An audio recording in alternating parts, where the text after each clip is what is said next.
Assalamualaikum dan salam sejahtera. Ini ringkas jam 12. Saya Nur Suhaida. Kita mulakan dengan laporan ini. Demi keharmonian dan perpaduan, sekumpulan belia Muslim daerah Meradong mengadakan konvoi dan kunjungan muhibah sempena sambutan Christmas di 10 buah rumah panjang di Bintangor. Program itu merupakan sebahagian inisiatif belia Bintangor dalam usaha menggalak penyertaan golongan muda dalam aktiviti lebih sihat selain menyemarakkan lagi sambutan Christmas. Pengerusi penganjurnya, Kalam Iko berkata, walaupun membabitkan jumlah penyertaan yang ramai, namun semua peserta dikehendaki mematuhi sepenuhnya prosedur operasi standard SOP.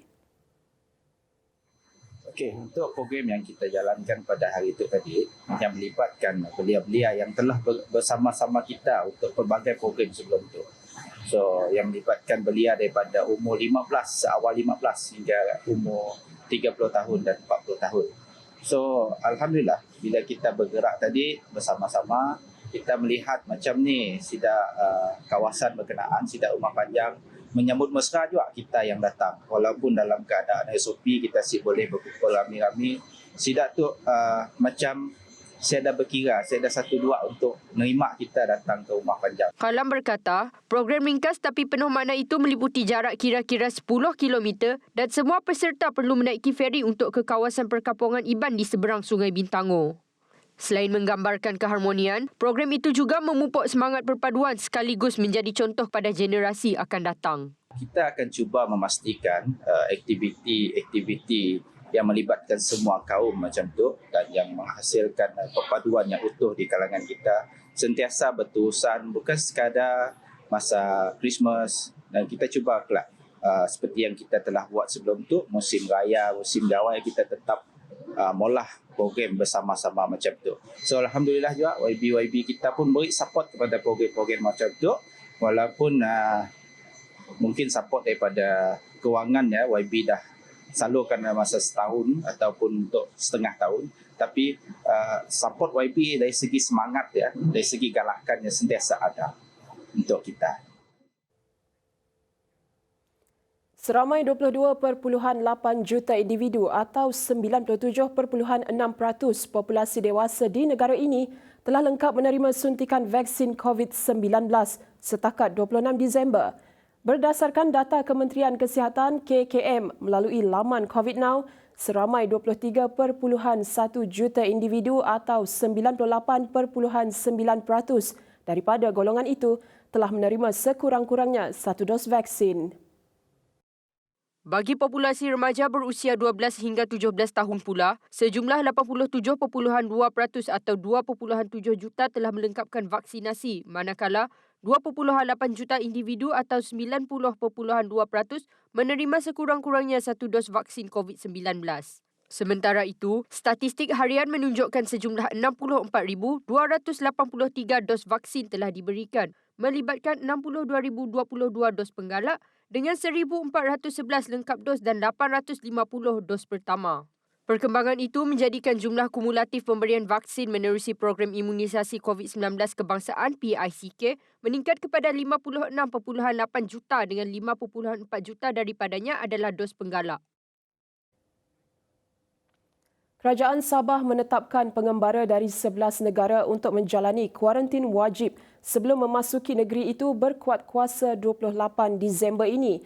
Menurut Menteri Kerajaan Tempatan dan Perumahan Sabah yang juga merupakan jurucakap COVID-19 Sabah, Datuk Masidi Manjun, pengembara yang terlibat adalah dari United Kingdom, Arab Saudi, Australia, Norway, Perancis, Kanada, Denmark, Nigeria, Amerika Syarikat, India dan Pakistan.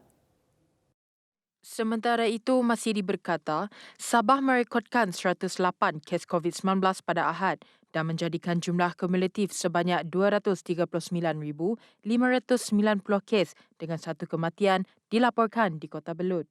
Manakala bilangan pesakit COVID-19 sembuh pula ialah seramai 222 orang yang menjadikan jumlah kumulatif bagi kes sembuh seramai 232,293 orang. Seramai 678 pesakit sedang menerima rawatan. Perniagaan koperasi yang terjejas akibat bencana banjir layak menerima bantuan sehingga RM30,000. Mereka boleh memohon kepada Suruhanjaya Koperasi Malaysia SKM di bawah tabung bantuan bencana. Presiden Angkatan Koperasi Kebangsaan Malaysia Berhad Angkasa, Dato' Abdul Fattah Abdullah berkata, Angkasa menggalakkan ahli yang terjejas memohon menerusi sistem permohonan atas talian SKM. Pemohon perlu membuat laporan polis beserta gambar dan menyatakan jumlah anggaran kerosakan tidak melebihi RM30,000.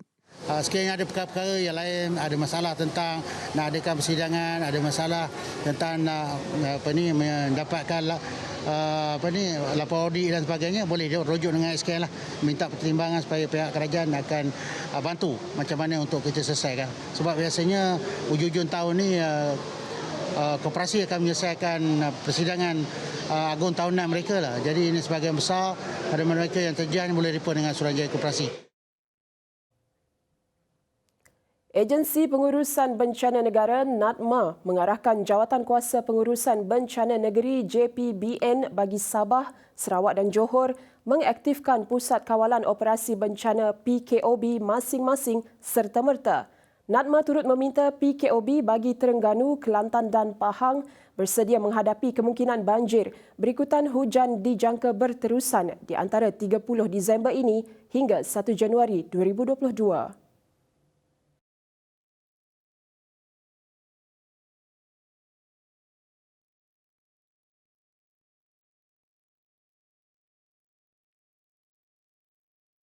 Meteorologi Malaysia Malaysia meramalkan hujan berterusan di timur Sabah bermula 27 Disember hingga 2 Januari, di barat Sarawak 29 hingga 31 Disember serta di Johor, Pahang, Terengganu dan Kelantan 30 Disember hingga 2 Januari. NADMA turut mengarahkan PKOB di daerah Hulu Langat dan Kuala Langat di Bukit Canggang untuk mengenal pasti keperluan penggunaan pam di kawasan banjir genang. Pada masa sama, PKOB negeri turut diminta menyelaras bantuan kepada mangsa terutama sumbangan barangan makanan yang mempunyai jangka hayat tidak lama bagi mengelakkan pembaziran. Selain itu, NADMA memaklumkan mangsa yang terlibat masih boleh mendapatkan makanan di pusat pemindahan sementara PPS dan tinggal di PPS dalam tempoh 3 hari sementara menunggu kerja-kerja pembersihan kediaman selesai.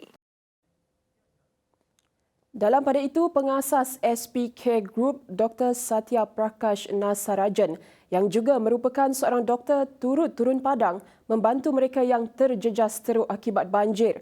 Bantuan yang diberikan adalah dalam pelbagai bentuk seperti makanan dan barangan keperluan termasuk tilam.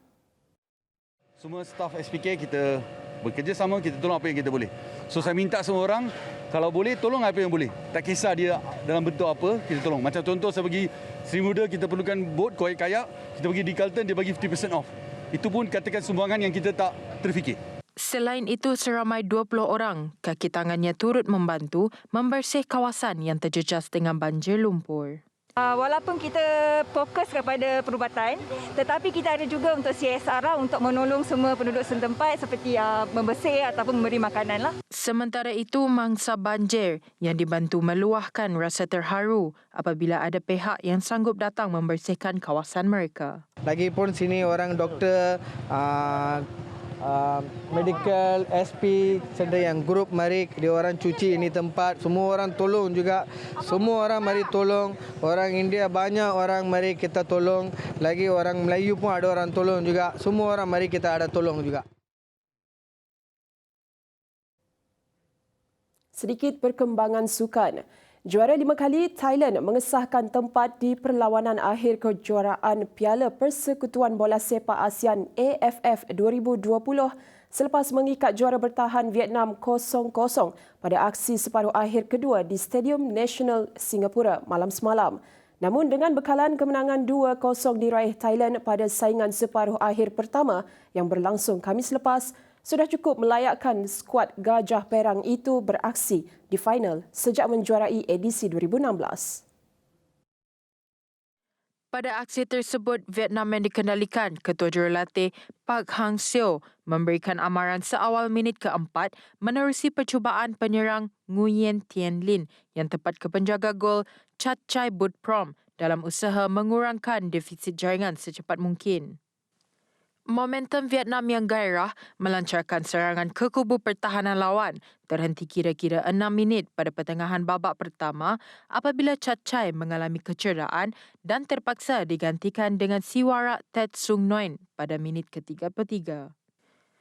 Peluang terbaik skuad Naga Emas pada separuh masa pertama hadir menerusi percubaan pada minit ke-43 namun tandukan pemain tengah berpunca dari sepakan penjuru sedikit melewati tiang gol Thailand. Hanya bertahan dan sesekali mengatur gerak, Thailand bagaimanapun hampir memecah kebuntuan gol pada hujung masa tambahan babak pertama namun rembatan deras dari jarak dekat pemain pertahanan Teraton Bun Matan yang membuat larian di sebelah kiri berjaya diselamatkan Chan Nguyen Man. Babak kedua menyaksikan tiada banyak perbezaan dengan Vietnam yang membuat beberapa pertukaran pemain. Pada minit ke-66, penyerang Pan Van Duk berjaya mencuri ruang untuk melepaskan rembatan dari jarak dekat tetapi terkena pertahanan lawan. Kedudukan 0-0 itu kekal sehingga whistle penamat ditiupkan pengadil dari Jordan. Ahmad Ibrahim sekaligus menyaksikan Thailand berjaya menebus kekecewaan gagal mara ke final pada edisi 2018 selepas tewas di tangan Malaysia. Sekian sahaja laporan untuk jam ini. Saya Nur Suhaida. Salam hormat. Salam Sarawakku sayang.